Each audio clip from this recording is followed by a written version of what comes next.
সম্প্রতি নিয়োগ কাণ্ডে গ্রেপ্তার হয়েছেন প্রমোটার অয়নশীল।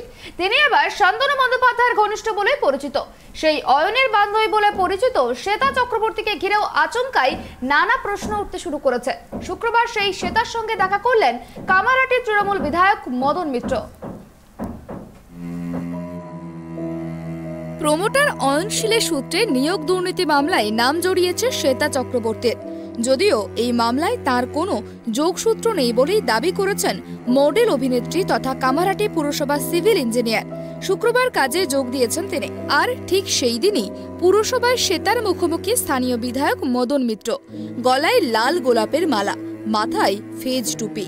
নিয়োগ দুর্নীতি মামলায় অয়নশীলের গ্রেপ্তারের পর থেকে গোটা রাজ্যে একটি নাম নিয়ে তুমুল চর্চা শুরু হয়ে গিয়েছে। তিনি শ্বেতা চক্রবর্তী। কামারহাটি পুরসভার সহকারী ইঞ্জিনিয়ারের সঙ্গে ধৃত প্রমোটারের সম্পর্ক নিয়ে আগ্রহ তুঙ্গে। বিনা নোটিশে 3 দিনের ছুটি কাটিয়ে বৃহস্পতিবার পুরসভায় কাজে যোগ দিয়েছেন তিনি। শুক্রবার তার সঙ্গে দেখা করতে পুরসভায় হাজির কামারহাটির তৃণমূল বিধায়ক মদন মিত্র। গলায় লাল গোলাপের মালা পরে পুরপ্রধান গোলাপ সাহাকে সঙ্গে করে নিয়ে এদিন কামারহাটি পুরসভায় আসেন তৃণমূল বিধায়ক। সেখানে গিয়ে শ্বেতা চক্রবর্তীর সামনে গিয়ে দাঁড়ান মদন। তাকে দেখেই নিজের চেয়ার ছেড়ে উঠে দাঁড়ান শ্বেতা। নিয়োগ দুর্নীতির তদন্তে নাম উঠে আসা মডেলের দিকে কালারফুল বই মদনের প্রশ্ন, তুমি তো শ্বেতা, বাড়ি কোথায়? জবাবে অয়নের ঘনিষ্ঠ বলেন, নৈহাটিতে থাকে। মদনের পাল্টা জবাব, ও আচ্ছা, এই বলে সেখান থেকে বেরিয়ে যান কামারহাটির বিধায়ক।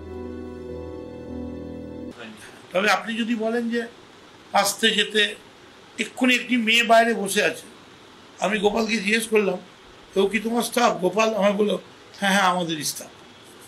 তারপর যখন মেয়েটিকে বললাম, আপনি কোথায় কাজ করেন এখানে? তখন মেয়েটি বললো, না না আমি পানিহাটি সোদপুর থেকে এসেছি আপনার সঙ্গে দেখা করার জন্য। গোপাল তাকেও স্টাফ বলে দিল, তার কারণ প্রত্যেকটা কর্মচারীকে এইভাবে চেনা যায় না। একটা A1 পৌরসভা, তোমাদের টোটাল স্টাফ কত? 1500 স্টাফ। সব 1500 স্টাফকে কী করে রাখবে? ফলে আমরা খালি এইটুকুনি বলছি যে আমরা স্বচ্ছতা আনতে চেয়েছি। রিক্রুটমেন্ট আমরা করিনি, রিক্রুটমেন্ট হয়েছে প্রসেসের মাধ্যমে। যে প্রসেসটা লিগাল প্রসেস, সেই লিগাল প্রসেসিংয়ের মধ্যে কোথাও যদি কোনো কমিউনিকেশন গ্যাপ, ফাঁকফোকর হয়ে থাকে, সেটা যারা দায়িত্বে ছিলেন তারা বলছে। অন্যদিকে এদিন তার অফিসে সাংবাদিকদের দেখে খানিক বিরক্তই হন শ্বেতা। মদনের সঙ্গে তার কি কথা হয়েছে সে প্রসঙ্গে মুখ খুলেছেন। তিনি বলেন, আমার নাম আর বাড়ি কোথায় জিজ্ঞেস করেন, উনি আমাদের বিধায়ক, অফিসে আসতেই পারেন। আমার নাম জিজ্ঞেস করলেন আর বাড়ি কোথায় জিজ্ঞেস করলেন। ভরসা, উনি আমাদের MLA, উনি আসতেই পারেন অফিসে। 3 দিন পরে গতকাল থেকে অফিস করছেন? হ্যাঁ করছি। আমি কি আপনাদের জন্য স্বাভাবিক জীবনযাপনও করবো না? আপনারা এইভাবে আমার উপর ঝাঁপিয়ে পড়েছেন, অফিসে এসে এরকম ভাবে করছেন কেন করছেন? আমি তো যা বলার বলে দিয়েছি আপনাদের, তারপরেও একই প্রশ্ন বারবার কেন আমাকে জিজ্ঞেস করছেন আপনারা?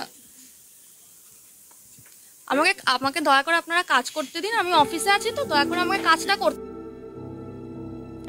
কামারহাটি পৌরসভা সূত্রে খবর, বিনা নোটিশে 3 দিন ছুটি নিয়েছিলেন শ্বেতা। সরকারি নিয়ম অনুযায়ী বিনা নোটিশে বা ঊর্ধ্বতন কর্তৃপক্ষকে না জানিয়ে কোনো সরকারি কর্মী 3 দিনের বেশি ছুটি নিতে পারবেন না। শ্বেতার বিরুদ্ধে কঠোর পদক্ষেপের পথে হাঁটার পরিকল্পনা করছিল কামারহাটি পুরসভা। এমনকি তাকে শোকজের চিন্তাভাবনাও করা হচ্ছিল তার আগেই কাজে যোগ দেন শ্বেতা। উল্লেখ্য, শান্তনু ঘনিষ্ঠ অয়নশীলের অফিস থেকে উদ্ধার নথিতে শ্বেতার নাম পাওয়া যায়। তার অ্যাকাউন্টে অয়নের অ্যাকাউন্ট থেকে প্রায় 55 লাখ টাকা যাওয়ার অভিযোগও উঠে, যদিও সেই কথা অস্বীকার করেছেন শ্বেতা। ফ্ল্যাটের টাকা ফেরত দেওয়া হয়েছিল বলেও দাবি করেন তিনি। Bureau report, tribe TV.